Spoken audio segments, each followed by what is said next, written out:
Bonjour à toutes et à tous et bienvenue sur le tout premier épisode de Viens on casse un tête, un podcast dédié au partage. Ici, on discute, on débat en tête à tête ou en groupe sur des sujets qui vous parlent. Ici, on va casser des têtes, mais avec les mots. C'est Estera et j'ai décidé de prendre le mic aujourd'hui, mais je ne serai pas seule. Aujourd'hui, j'ai deux intervenantes de qualité. Je vais vous laisser vous présenter les filles, Anaïs et Elisa. Let's go. Merci Estera. C'est avec plaisir qu'on rejoint ton podcast. Moi, c'est Anaïs, j'ai 27 ans.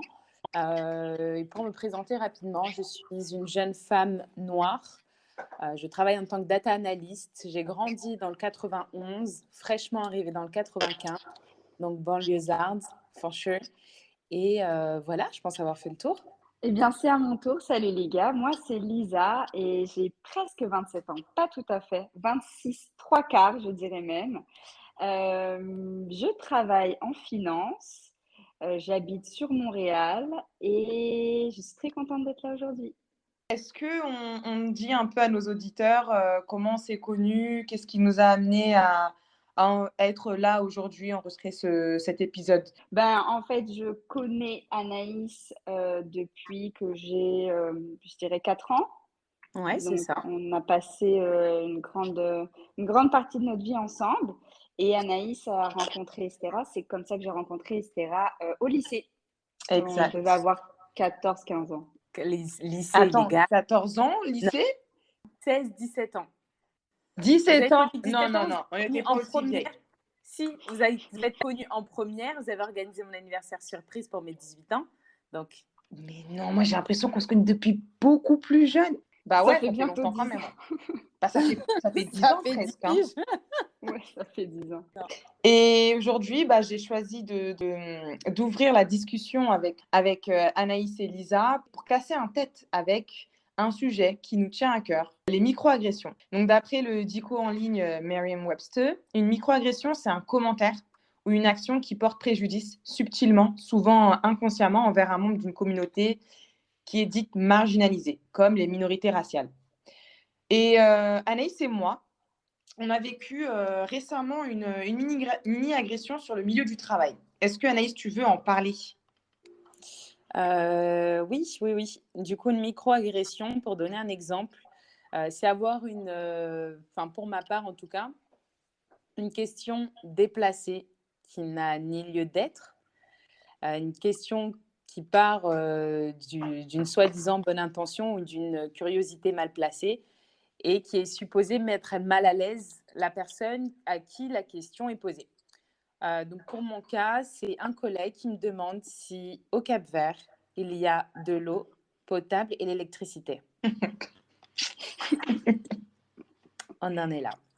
Est-ce que tu peux juste nous préciser quel était le background racial de ton collègue?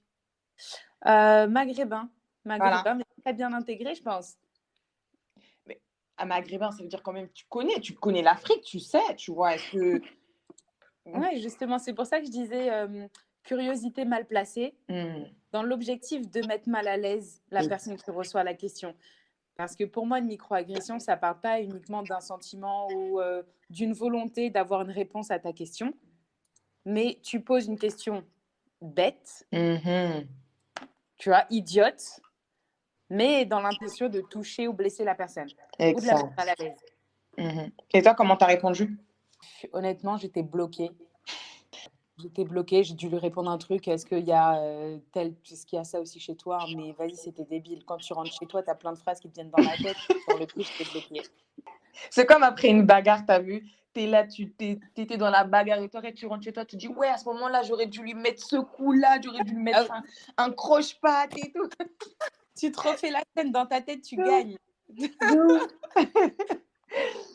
Moi, je vais vous faire un retour d'expérience aussi. Donc, même chose au travail. Donc, moi, je me suis découverte en fait le pouvoir d'invisibilité digne d'un Avenger. Ma collègue portait des lunettes de soleil, elle était dans un couloir, c'est la fin de l'année, il fait beau, etc. Et donc, moi, j'arrive par derrière, je voulais lui parler d'un truc, potentiellement, elle m'a pas vu, il n'y a pas de souci. Mais je vais vous expliquer la raison. Elle me dit, elle sursaute, elle dit « Oh, mais je t'avais pas vu !» Il n'y a pas de souci, elle rigole et elle me prend à part pour me dire, tonton, tu vas rigoler, mais je t'ai pas vu parce que t'es black. Damn. Donc, en fait, une noire dans un espace sombre, plus avec le combo lunettes, devient invisible. Tu vois? Il y avait trop de trucs qui allaient pas là. Il y avait le black, il y avait le tu sous-entends que je deviens invisible, la blague qui est pas drôle. That was too much. C'était Too much. trop. C'était trop. Trop pour moi. J'ai juste regardé et voilà, je l'ai mis mal à l'aise, quoi. That's it. Mais j'aurais préféré agir autrement. Voilà, peut-être avoir tu vois, une réaction plus pour la mettre plus mal à l'aise, tu vois. Ouais. Qu'est-ce que tu changerais du coup si c'était à refaire? Bah, je pense que j'aurais voulu répondre du tac au tac, en fait. Tu vois, il y a des Tu phrases as qui te viennent, réfléchi? un peu comme Anaïs, il y a des phrases qui te viennent, mais quand tu rentres chez toi ou Ouais, que tu en parles avec les autres, c'est vrai. et tu Dans te ton dis, lit. ouais, c'est ça. Tu te refais la scène avant de dormir, tu te dis, oh, ouais, j'aurais dû dire ça, non, non, non. Et je sais C'est que le fait de ne pas avoir rigolé avec elle, déjà, c'est une grande étape parce que du coup, je ne l'ai pas confortée dans sa blague. Genre, elle s'est pas dit c'était drôle. Moi, je ne suis pas ce genre de camarade, en fait. Je ne suis pas ouais, ce elle genre a de collègue qui va t'autoriser à aller sur ce terrain-là, sachant qu'on n'est même pas proche. Donc, calme-toi, en fait.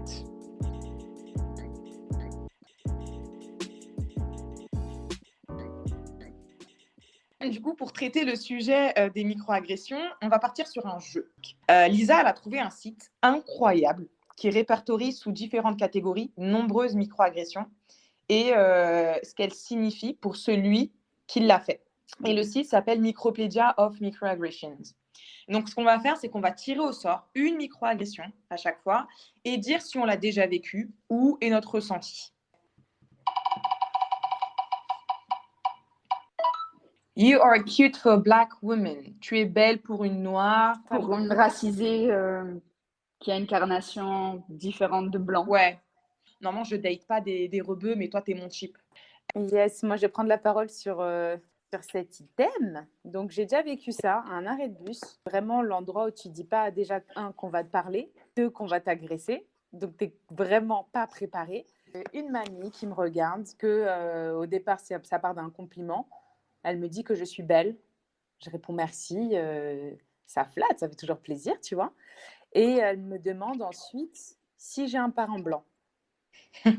Et là je suis bloquée. Je comprends pas.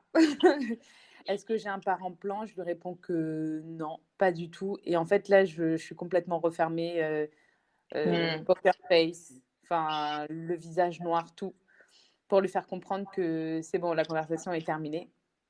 Et la dame insiste, tu vois, c'est quoi vos origines et tout. Enfin, Le culte de l'exotisme, tu sais. c'est exactement ça. Donc, ouais, moi, c'est mon exemple sur Donc, cette microagression. est-ce qu'on peut se dire que, bah, en fait, tu peux pas être belle si t'es pas métisse, si t'es pas métissée, si t'as pas un petit peu de sang blanc en toi? Est-ce que c'est ce qu'elle voulait entendre par là? Ou bien c'est juste, elle se dit, bah, dans son imaginaire, une noire, c'est pas comme ça a le teint peut-être un peu plus foncé. À ce moment-là, est-ce que tu avais les cheveux défrisés? Peut-être qu'il y a Bah, plein de paramètres qui rentrent en non, compte. même pas. Oh non, j'ai mes cheveux afro. Après, c'est à Aix-en-Provence. Donc, c'est vraiment une ville où les gens se ressemblent beaucoup. Les minorités vont être peu nombreuses. Donc, cette personne, elle devait avoir une image type Mmh. de la femme africaine ou des Noirs en général. Et Mmh. là, ça colle pas exactement à l'image qu'elle a. Donc, il y a forcément un petit mélange là-dedans. Ces traits, ce visage, cette forme de nez, de bouche, je ne l'ai pas encore vu. Donc, là, il doit y avoir du blanc. Moi, pour te répondre, Esté, je pense que c'est plus la première partie de ce que tu as dit. Ça fait penser au bien inconscient, en fait. Préjugé, elle a préjugé que tu avais un parent blanc parce que dans sa définition, si elle te trouve belle, c'est que tu es le mélange de quelque chose. Tu peux pas juste être le produit de deux parents noirs. Ça Mmh. suffit pas dans son imaginaire pour considérer que tu es juste belle et ça s'arrête là. Est-ce que là tu aurais peut-être pu répondre à un truc du genre, bah, sûrement, si on remonte à l'histoire des colons, tu vois? Un délire comme ça, genre pour la mettre, tac, Ouais, faire c'est une vrai. balayette, tu as vu? Même si c'est Ouais, une vieille. mais c'est vrai, mais à ce moment-là, en fait, j'avais juste En fait, déjà, de base, je ne veux pas parler avec toi. Tu m'as fait un compliment, c'est magnifique, c'est génial, tu m'as saucé. Et tout de suite après, tu me lances ça. En fait, Exact. là, la conversation, elle est même finie. Toi-même, tu sais qu'il y a eu des colons. Mm. Toi, tu sais que si un blanc dans l'histoire, c'est pas un blanc choisi nécessairement. Surtout s'il remonte autant. Donc, non, là, la conversation est terminée. Non, en fait, Ouais. c'était un contre Uno. C'était un contre Uno, le bail. C'était bail. Je te fais un compliment, mais calme-toi. Mais calme-toi.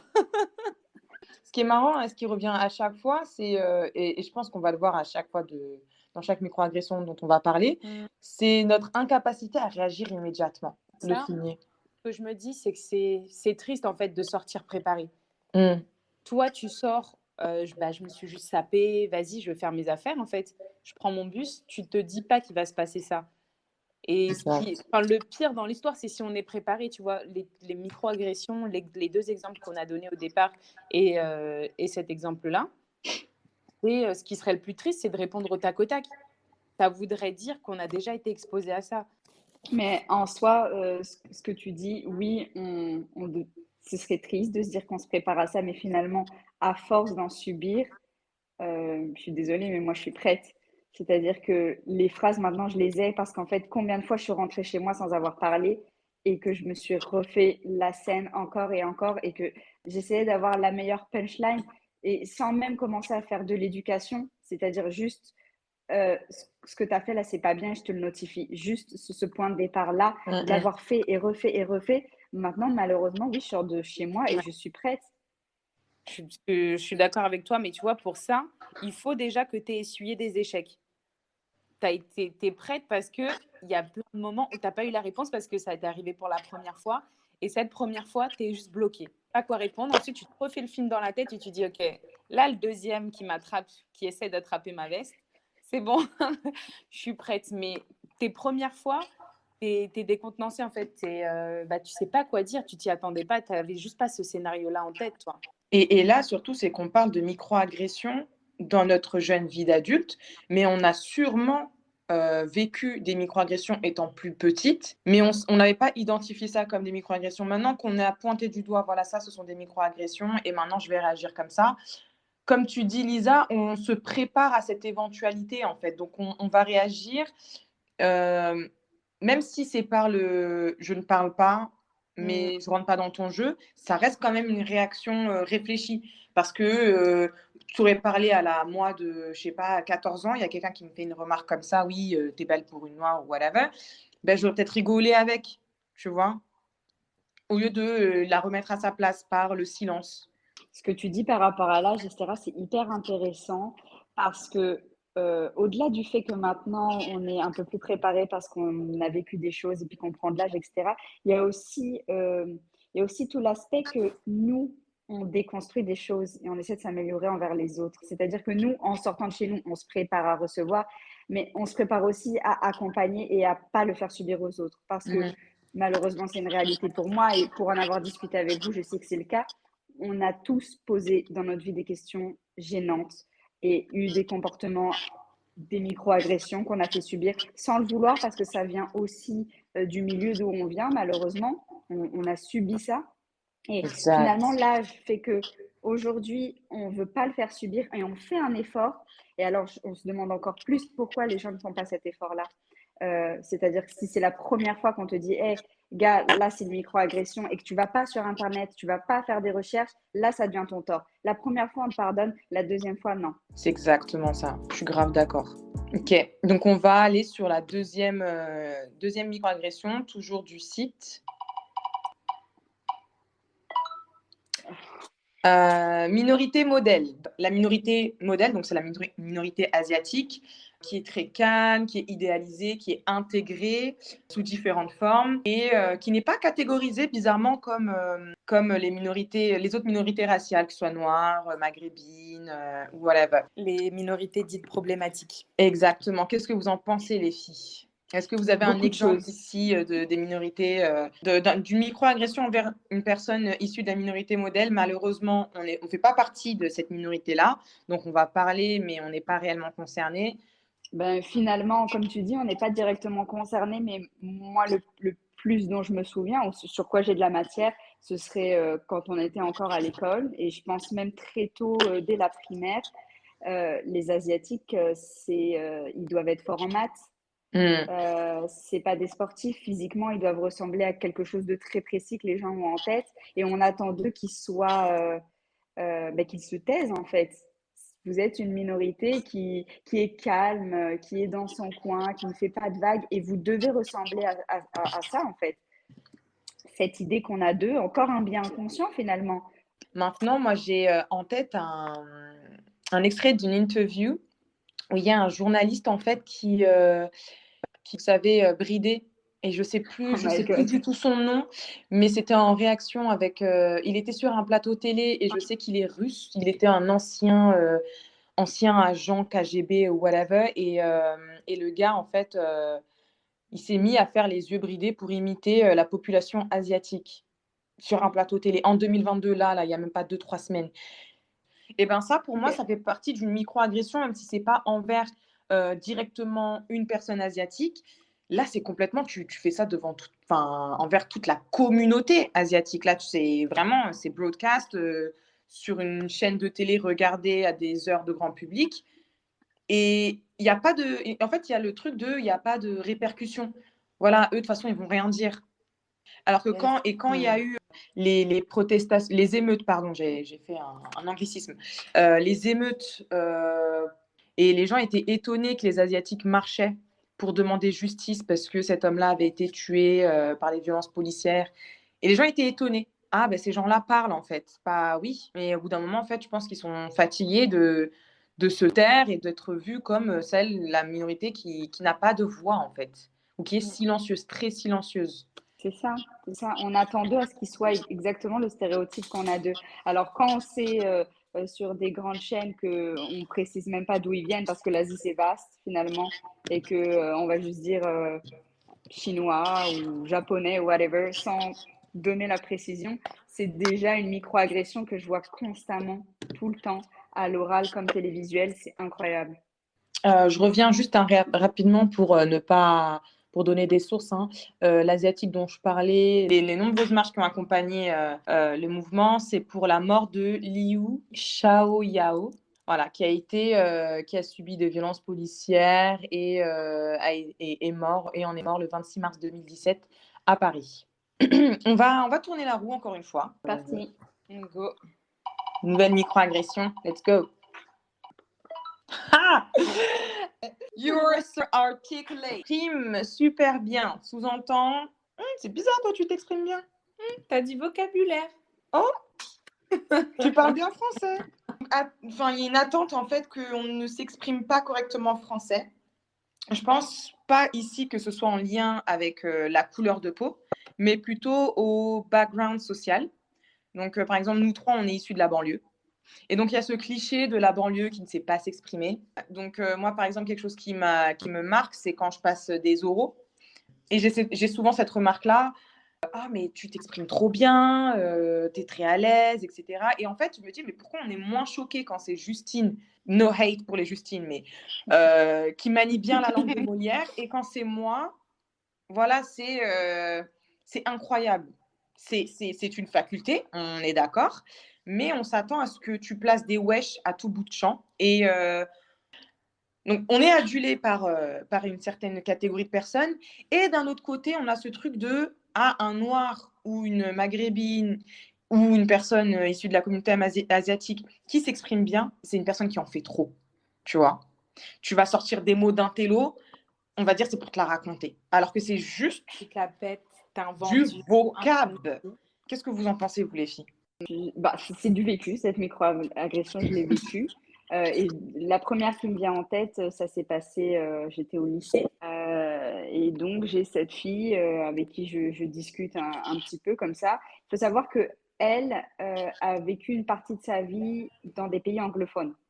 Donc, elle parlait très très bien français, hein, mais voilà, il y a ça dans son background qui peut avoir de l'importance. Et un jour, elle me dit comme ça, tu parles comme une blanche. J'ai pas tout de suite compris, mais elle a dû voir mon regard, puis elle a enchaîné, elle a dit, donc, tu parles super bien. Mais elle m'a fait comprendre, je m'y attendais pas. J'attendais Hmm. pas ça d'une personne comme toi. Donc, elle avait un bien inconscient vis-à-vis de mon profil.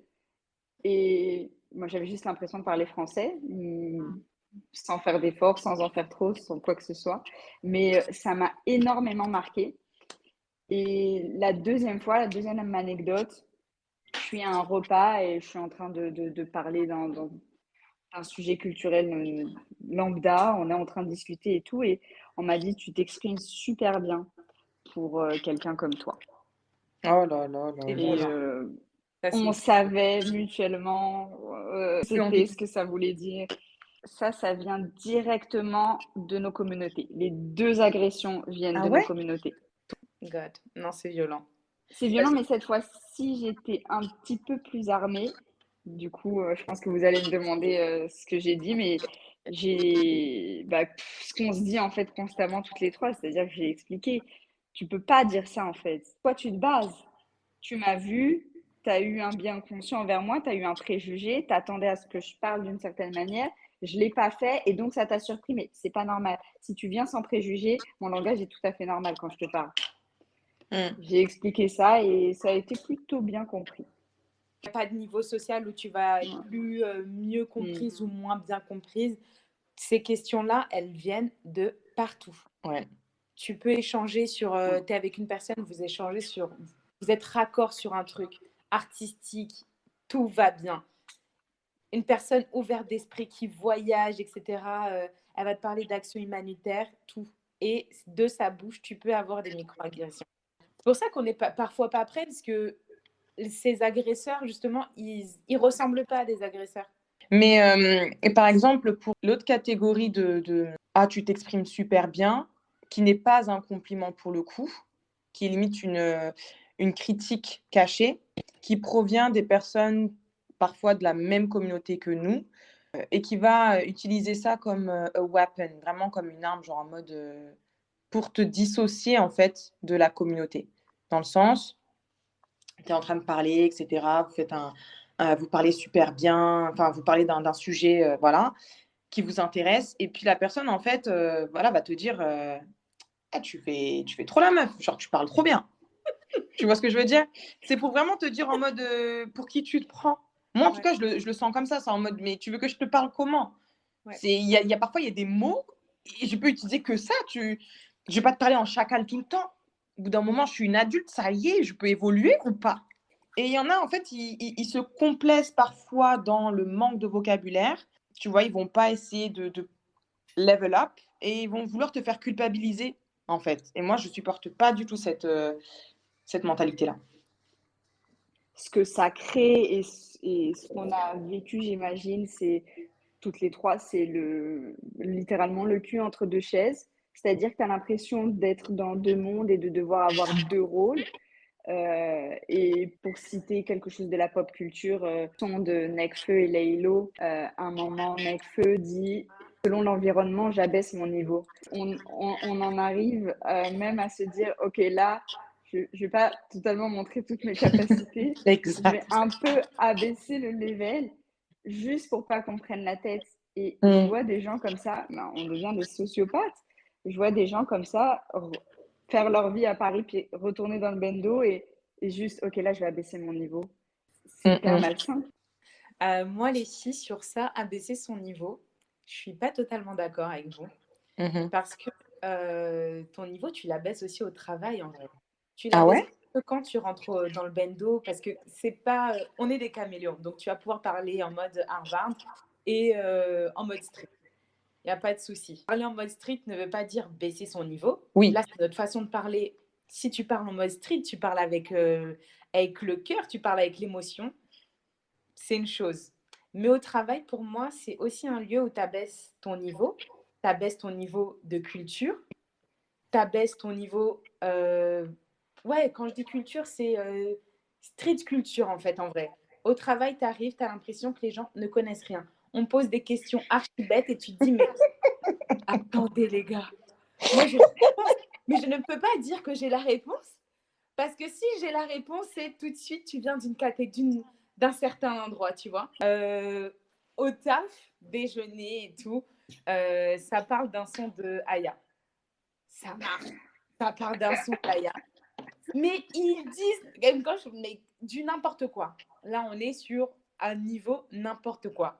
Moi, j'ai la réponse, j'ai tout. J'ai les faits, j'ai les dates de sortie des sons, j'ai tout. Mais je ne peux pas parler. Donc là aussi, j'abaisse mon niveau. Je préfère laisser l'ignorance prendre place. Ok, bon. Ou pareil, les tresses au taf. Bah, comment tu fais les tresses? Comment ceci, comment cela? J'ai la réponse. Mais je vais pas te dire. Mais je ne peux pas en parler. Sinon, je vais devenir la référence sur ces sujets. Je vous en ai déjà parlé, mais est-ce que vous vous souvenez de cette histoire? J'ai un ancien travail en France, un petit peu en banlieue comme ça. J'ai une responsable très gentille, mais beaucoup de micro-agressions. Mais bref, un jour, elle a un son sur son téléphone. Je sais pas c'est quoi le son, mais un peu afrobeat. Elle va voir une personne noire au travail. Elle dit: Hey, tu connais ce son? Voilà. Bro. Et ce jour-là, je me suis réveillée. Je lui ai dit: Mais pourquoi elle devrait connaître? Genre, littéralement, juste, c'est la première chose qui est venue dans ma tête. Est-ce que si tu entends du rail, tu vas venir me voir? Mais moi, gars, je connais pas de rail. Je peux pas t'aider. Tu vois? Demande, est-ce que quelqu'un aime le rail? Parce que n'importe une Renoir peut dire oui, une blanche peut dire oui. Tu vois ce que je veux dire? Non, elle vient voir la personne qui est supposée connaître absolument l'artiste en question, puis lui donner des informations. Mais fuck, ce jour-là, je lui ai dit non, non, elle n'est pas censée aimer ça. Tu en as jamais parlé avec elle. Tu peux pas prétendre savoir si elle aime ou pas, si elle connaît ou pas. That's it. Mais au fond, la collègue, elle devait connaître et aimer même. Bad. Elle a dit non. Elle a dit non. Elle a dit non, je connais pas. Elle avait trop la rage. Faut toujours dire non. Même si c'est ton son préféré, top 1 dans ta playlist, non. Non, non, non. Tout à l'heure, je sais plus, je crois que c'est Lisa qui avait dit, ben, peu importe le rang social, en fait, tu peux être amené en fait à rencontrer agression, notamment bah, Et j'avais un exemple, en fait, on a l'ancien maire de New York, Bloomberg, qui parle du sénateur de New Jersey, qui est noir, Cory Booker, et qui dit qu'il est well spoken. Donc, il s'exprime super bien. Et en fait, je me dis, attends, toi, tu montes comme ça dans les bails de présidentiel et même comme ça, en fait, bah, t'as pas la couverture, en fait. Tu peux quand même être attaqué gratuitement parce que le bouc, il parlait même pas avec lui. Hein. Il parlait pas avec lui. Le mec, il s'est posé, il a parlé du sénateur là-bas. Il a dit, non, mais le petit noir là-bas, il s'exprime bien. Cousin, tu peux pas dire autre chose. Il gère bien son cabinet. Il a fait des trucs pour la ville. Non, la première chose que tu dis, c'est il s'exprime bien. Non, arrête, tu vas pas dire ça du président Bush. On est d'accord? Ben, c'est ça en fait. Et je rejoins, c'est Anaïs qu'on a parlé un petit peu plus tôt et je suis totalement d'accord avec ça. C'est-à-dire que la personne dont tu parles doit très certainement être instruite, a fait des études, a voyagé, a rencontré plein de gens. Et pourtant, cette personne-là n'a jamais déconstruit la moindre chose. Elle s'est jamais rendue compte qu'elle a micro-agressé. Elle n'a jamais fait de recherche sur le sujet. Peut-être que personne ne lui a jamais dit. Mais je veux dire, 2022, Twitter, Google, tu vois ce qui se passe, tu entends ce qui se passe. Puis ça te prend 5 minutes de vérifier que ce que tu fais, c'est correct. Mais il s'est quand même permis de le faire. Et tu vois, moi là, j'ai deux questions qui me viennent. C'est les micro-agressions des minorités. Elles interviennent quand exactement? À quel moment de ta vie? Elles interviennent pas dans le moment où tu es dans ta zone de confort, dans ta street, dans ton bendo avec des personnes qui te ressemblent. Elles interviennent au moment où bah, là, tu commences à changer et tu arrives à toucher un rang social qui n'est pas nécessairement celui que tu avais à l'origine. Et le deuxième point, c'est pourquoi est-ce que ces personnes vont déconstruire leurs habitudes quand elles, ça ne les touche pas? À partir du moment où toi, tu as le privilège, toi, tu es confortable, tu sors ta blague, tu sors ton truc, ça te fait rire, il n'y a pas de répercussion derrière. Quel est l'intérêt même de rentrer chez toi et de chercher sur Google, est-ce que j'ai agressé une personne? Est-ce que ça... Tu vois? Je leur en veux pas en réalité de pas chercher. Il ne faut pas s'attendre à ce qu'il y ait une évolution certaine. L'évolution, elle doit venir, je pense, de notre côté, avoir les armes savoir répondre, savoir remettre les gens à leur place, parce que de eux-mêmes, ils ne se poseront pas la question. Moi, je veux juste citer une phrase que j'aime beaucoup, qui est devenue un mème littéralement, mais c'est le mot politique peut être remplacé par n'importe quoi, mais politics doesn't interest you. Why? Because you have no interest in changing a world that treats you so well. Bon, on va traduire en français, mais pourquoi tu changerais un monde qui te convient si bien? Et c'est en ça que je te rejoins, Anaïs, c'est-à-dire que pourquoi ils iraient déconstruire quelque chose dans lequel ils sont totalement confortables? Ouais. Ça n'a aucun sens. On va tourner la roue encore une fois. On va voir quelle microagression va tomber cette fois-ci. Ah Quand on te prend pour ton autre collègue de la même couleur, minorité raciale que toi, let's go. Let's go. Je vous ai parlé d'une précédente responsable, ça la concerne encore. Donc, on est 2 maghrébines sur là où on travaille, à notre étage, quoi. On est 2. Et visiblement, c'est trop parce qu'elle nous confond toujours. Et elle m'appelle par le prénom de l'autre. Je sais pas, je sais même, en fait, je sais même pas quoi rajouter à part l'anecdote, tellement c'est inconcevable pour moi. Ça fait combien de temps que tu travailles là-bas? Donc, c'était dans mon précédent job. On va dire qu'avec elle, ça faisait déjà bien 6 mois qu'on bossait ensemble. Enfin, je veux dire, je veux bien que tu aies une grande équipe, mais il n'y a que nous deux que tu confonds. Puis, on ne se ressemble pas. Et voilà. Est-ce que tu l'as déjà fait la remarque? Bah, je lui disais que c'était pas moi. Je vais pas Ouais. Je comprends pas. Toi, Anaïs, est-ce que tu l'as vécu, ça, ou pas? Je l'ai vécu, mais pas au travail. Je l'ai vécu dans mes années unies, pendant 2 ans, où dans la classe, on était 2 noirs, et on nous confondait tout le temps. Tout le temps, tout le temps. Tu vois, l'appel, moi, je suis du genre en retard ou absentée, surtout mes premières années. Et elle, pareil. Donc, quand une était présente, l'autre absente, on avait généralement... Enfin, moi, j'avais ses absences, elle avait mes absences. Mais tu vois, ça, moi, je l'ai déjà fait. J'ai déjà confondu sur une année 2 élèves parce qu'il y avait le masque, tu vois, et elles avaient des dreads. Mais genre, vraiment, c'est vraiment... Circonstance atténuante. Honnêtement, là, tu vois même pas... Elles avaient les deux, elles avaient des dreads, elles avaient le même teint, la même taille. Et tu connais les collégiens, ils ont le même style. Tu as vu, bon, avec le plan de classe, c'est ça qui m'aidait. Mais parfois, tu vois, je sais pas, je disais le prénom de l'autre, tu vois. Après, je dis, ah non, désolé. Directement, je m'excusais, mais après, je me suis dit, putain, mais je suis raciste ou quoi? Je comprends pas. Mais moi, maintenant, je vais parler d'une expérience perso, encore sur le taf. Donc, au taf, on est 3 Renois, donc une dark skin et 2 métisses. Enfin, il y en a une, elle est light skin et moi, je suis métisse. Et en fait, celle qui est light skin, donc, elle s'occupe des devoirs faits, vous savez, l'étude, on va dire. Et moi, je sais son prénom, je sais qu'elle s'occupe de ça, tu vois, alors que ça fait même pas 1 an que je suis arrivée dans cet établissement-là. Et c'est pas, il y a plusieurs fois, en fait, on me prend pour elle. Parce que physiquement, on a presque le même teint, on a les cheveux bouclés et on est grande de taille. Et donc, ça suffit pour qu'on ait le même visage. On n'a pas le masque, hein, je tiens à préciser. Et plusieurs fois, on vient me voir. Il y a une collègue qui vient me voir qui me dit « Oui, excuse-moi, c'est toi qui t'occupes de devoirs faits ?» Donc, moi, je me dis dans sa tête, elle s'est dit « La go qui s'occupe de devoirs faits, c'est la métisse, cheveux bouclés. » C'est ça. Et donc, en fait, tu prends la première random métisse qui tombe sous la main. Tu vois, c'est même pas tu sors son prénom, ces trucs. Encore une autre fois, un autre collègue qui dit « Ah oui, c'est toi le prénom. » Je dis « Non, désolé, c'est l'autre métisse en fait. » Parce qu'en fait, j'en avais trop marre. Genre, moi, c'est Estera. Je suis là tous les matins à la photocopieuse. J'essaie de socialiser un minimum pour qu'en fait, vous me confondez avec une autre collègue qui est là depuis... Elle est là depuis des années, elle. C'est ça le pire.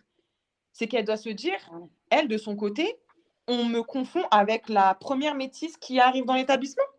Temporisez-vous. Moi, je connais pas vos prénoms, mais je connais vos visages. Tu vois ce que je veux dire? Je connais vos matières. Pourquoi vous n'arrivez pas à assimiler ça? Genre, c'est comme si tu me dis, il y a ce cliché de tous les Asiates se ressemblent. Mais non, ça n'existe pas. Les traits sont différents. Arrêtez d'abuser. Apprenez les prénoms des gens ou ne les appelez pas. Ou fais semblant au moins. Dis « Dis « Voilà. Si tu sais pas, ne me parle pas. Si Voilà, t'es pas ne me sûr, parle pas. abstiens-toi. Exact. On va terminer avec ça. On en fait un autre, les filles? Allez.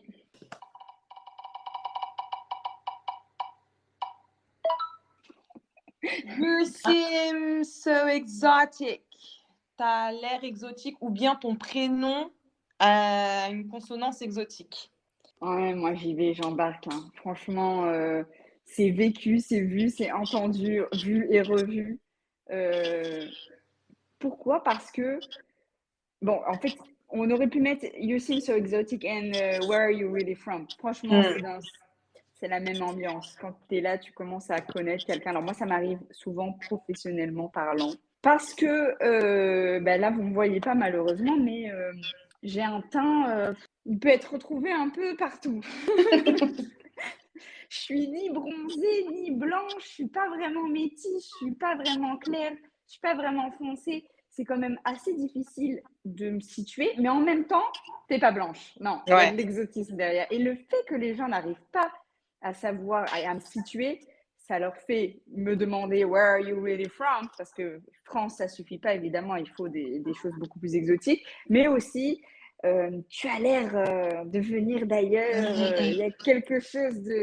Mais dis-nous, d'où viens-tu, petit être? Donc, maintenant que je vis plus dans le pays où je suis née, qui est la France, donc, moi, la France, c'est mon pays. Je me présente en tant que Française. Je n'ai pas eu besoin de déménager pour me présenter en tant que Française. Mais on en reparlera. Mais maintenant que j'ai déménagé, encore plus, quand on me demande d'où tu viens, le pays que je connais, le seul que je connaisse, le territoire où je suis née, c'est la France. Je peux te parler seulement de la France. Mais bien sûr, ça ne suffit pas. Alors, il y a le « Oui, mais vraiment, d'où viens-tu » Vous le connaissez celui-là parce que il pourrait s'arrêter là. On pourrait arrêter la discussion. Je viens de France, point, merci, bonne journée. Bon, donc, il faut savoir que oui, mes grands-parents viennent du Maghreb. Mais aussi incroyable que cela puisse paraître, je ne suis jamais allée en Algérie, au Maroc, en Tunisie, à part dans des clubs, comme n'importe quel Français qui va en voyage et qui veut que ça coûte pas. En termes d'anecdotes exotiques, je n'en ai pas. Je suis désolée. Je ne parle aucun dialecte qui vient du Maghreb. C'est-à-dire que l'exotisme que tu me demandes, je ne peux même pas te le donner. Je suis désolée, je t'ai répondu, je viens de France. Je peux te parler de Paris, de la région parisienne, de la Côte d'Azur, mais je ne peux pas te parler de ce dont je ne connais pas. Déconstruisez ça, s'il vous plaît, ceux qui nous écoutent. Ça nous gêne, ça me blesse. Imaginez, vous, un petit peu l'histoire. On attend de moi quelque chose que je ne suis pas capable de donner. C'est très déstabilisant et ça fait vraiment mal au cœur à ceux qui le reçoivent. Donc, s'il vous plaît, arrêtez de poser ces questions ou tenez-vous-en aux réponses qu'on vous donne. That's it. J'ai aussi vécu ces questions-là pour le fait d'avoir vécu à l'étranger. Donc, pendant un bon 2 ans, ça a été mon quotidien à chaque fois que je me présentais quelque part. Donc, que ce soit à Montréal, que ce soit à Malte ou n'importe où, tu viens d'où? Mais la réponse attendue, c'est pas France. Ou c'est je veux la réponse de je veux tes origines, je veux ton histoire. Tu vois, cette question, pour moi, elle n'a même pas lieu d'être. Quand il y a une certaine familiarité, vas-y, on en parle. Mais après, moi, je suis tellement détachée, mais je ne comprends même pas cette question. Tu vois, par exemple, moi, je suis métisse. Et donc, ma couleur et mes traits, ils suscitent la curiosité. Comme si, tu vois, j'étais quelque chose, voilà, vraiment de différent. Ça sous-entend aussi que la personne qui pose la question, elle se voit comme la norme et que tout ce qui s'en différencie doit justifier sa présence dans l'espace public. Et donc, souvent, c'est une question qui est posée à une minorité visible, hein, le « Where are you really from ?» On a comme exemple Trump qui demande à Obama son certificat de naissance, déjà. J'ai oublié cette partie. Pour prouver que Obama est bien américain parce qu'il est noir. Moi, pour le Your name is exotic. Encore un exemple, hein, j'étais au travail et vous savez, sur les casiers des profs, il y a les noms de famille et tout. Et il y a une collègue à qui je n'ai jamais parlé de ma vie, hein, jamais, qui vient me voir et qui dit, ouais, ah, mais ton nom de famille, mais ça signifie quoi? Vraiment, là, et là, par contre, j'étais armée. Les gars, j'étais armée. Hey. Je lui ai dit, elle me dit, oui, ça signifie quoi? Je lui ai dit, ça veut dire les petits oiseaux qui chantent. Et elle m'a dit, ah bon? Je lui ai dit, mais non, en fait, pas du tout. Donc, elle me dit ça. Et vous connaissez mon nom de famille, hein, les filles. Mon nom de famille, tu peux pas faire plus congolais. Ça s'entend. Mais en fait, ils ont tellement pas l'habitude que pour eux, bah, tout nom de famille où il y a un U, où tu le dis ou, etc., bah, il y a une histoire derrière. C'est les cocotiers, les colibris, tout ce que tu veux. Good, moi j'aime beaucoup. Le sarcasme, en réalité, c'est une bonne réponse. C'est bon. Non, mais c'est bien joué, bien joué. Je veux bien clôturer les Where are you really from? J'ai quelque chose à vous citer. Ça expose le problème. Alors, voici le problème. Pour ceux d'entre nous qui se sentent déjà différents dans un espace donné, se faire demander d'où nous venons implique des suppositions implicites sur notre race, notre caste, notre appartenance ethnique, notre nationalité, notre religion, etc. Souvent, cela se traduit par « tu sembles appartenir d'ici ». Il valide des croyances existantes sur les identités sociales et peut être assez condescendant. Par exemple, faire suivre la question par « oh, bien sûr » ou « oui, on dirait que vous venez de tel pays » peut forcer les gens à se classer dans des catégories précises de race, de sexe ou de nationalité sans reconnaître les nuances et l'identité de cette personne. En fait, quand vous faites ça, vous gommez toute l'identité de la personne en vous basant juste sur vos biens conscients. Donc, pensez-y la prochaine fois que vous parlez avec quelqu'un, et notamment si cette personne est racisée. Donc, on a parlé de microagressions, de plusieurs exemples. Il y en a beaucoup plus que ça.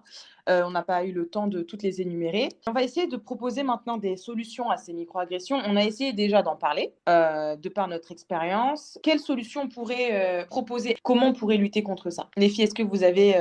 Pour ma part, je dirais, dans un premier temps, se protéger. C'est hyper important. C'est facile à dire, mais prendre du recul sur l'agression qu'on reçoit.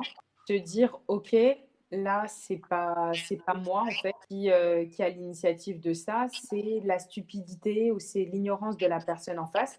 Et je ne suis pas obligée de lui apporter une réponse. On est obligé de rien. Donc, pour moi, la première des choses, c'est la protection, se protéger soi-même. Et c'est tout à fait convenable à partir du moment où, pour toi, c'est bon, en fait. Exact. Ben moi, le conseil que j'aurais, mais pas envers ceux qui reçoivent l'agression, puisque tu as dit ce qu'il fallait dire, Anaïs, mais envers nous-mêmes, en fait. Et moi, la première, c'est de pas préjuger quelque chose sur quelqu'un. N'attendez rien de quelqu'un de par sa couleur ou n'importe quoi, ses vêtements, whatever. Ne préjugez rien. Laissez-le se présenter et son identité, vous la connaîtrez si cette personne, elle veut vous en parler, en fait. Si vous partez du principe que vous ne connaissez pas les gens avant d'avoir parlé avec eux, tout va bien se passer. Moi, j'ajouterais même, réfléchissez avant de poser les questions.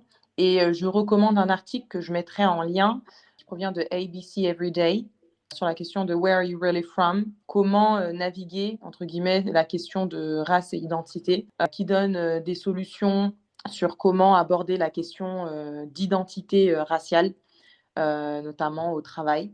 Plusieurs tips qui sont intéressantes, qui justement visent les personnes qui pourraient potentiellement être à même de faire des micro-agressions, c'est-à-dire tout le monde, parce que on part tous avec des préjugés sur les gens, des stéréotypes et qu'il faudrait déconstruire ensemble. Pour terminer ce podcast, nous avons des recommandations, livres, séries, films sur la thématique.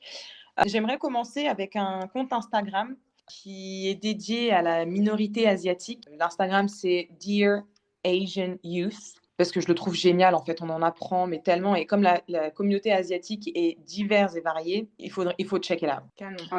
Moi, je vous conseille l'excellent film When They See Us dans leur regard. Il parle de préjugés, entre autres, mais très bon film que vous retrouverez sur Netflix. Petite pub calée. J'ai des parts. On n'est pas sponsorisé, hein. Ce podcast n'est pas sponsorisé. Not yet. Non, Netflix, envoyez un chèque.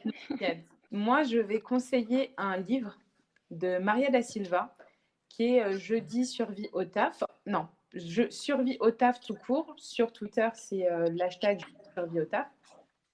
Et c'est un guide, disons, d'autodéfense pour toutes les personnes racisées, confrontées au racisme, à l'homophobie, au sexisme dans le cadre du travail. Et justement, on a soulevé plein de points aujourd'hui et là, on a des réponses, des pistes de réponses avec aussi des exemples et surtout des aspects juridiques parce que c'est très important quand on est victime de tout ça au travail. Il y a notre voix qui compte et deux, il y a des réponses aussi légales. Donc, il ne faut pas l'oublier et je recommande ce livre parce que ça donne de bons tips, en tout cas pour affronter les microagressions au travail. C'est très intéressant aussi que tu soulignes les différentes catégories parce que là, on s'est beaucoup focus sur les microagressions raciales ou peut-être même genrées. La source même qu'on a utilisée, donc le Micropedia of Microaggressions, tous les types de microagressions, donc que ce soit pour n'importe quelle communauté en fait. Pour terminer, j'aimerais ajouter l'épisode de Kif Taras, le podcast, l'épisode 76 qui s'appelle Assignation raciale, les mots MAUX pour dire, qui traite justement des microagressions et donc qui viendrait compléter notre podcast. Ouais, big up Rokhaya Diallo, on est avec toi. Notre go. C'est un des premiers podcasts que j'ai découvert quand je me suis mise dans le monde du podcast, que j'ai écouté de manière assidue et qui m'a presque donné envie de vraiment me lancer, on va dire. De me dire, c'est possible. Tout à fait. C'est un podcast qu'on aime beaucoup et qu'on a beaucoup écouté. On a beaucoup débattu ensemble là-dessus, donc évidemment qu'on devait le citer. Girls, that's a wrap. Le tout premier épisode de Viens on casse un tête arrive à sa fin. On a cassé un tête avec les microagressions, mais c'est pas le seul sujet avec lequel on compte en découdre. Merci Ananas, merci Lisa et Anaïs pour vous d'avoir participé à ce premier épisode. Ça me touche beaucoup. Et merci à vous d'avoir écouté ce premier épisode. N'hésitez pas à partager autour de vous, partager ce podcast à votre entourage si vous avez kiffé. Et n'hésitez pas à réagir sur la page Instagram. Ciao!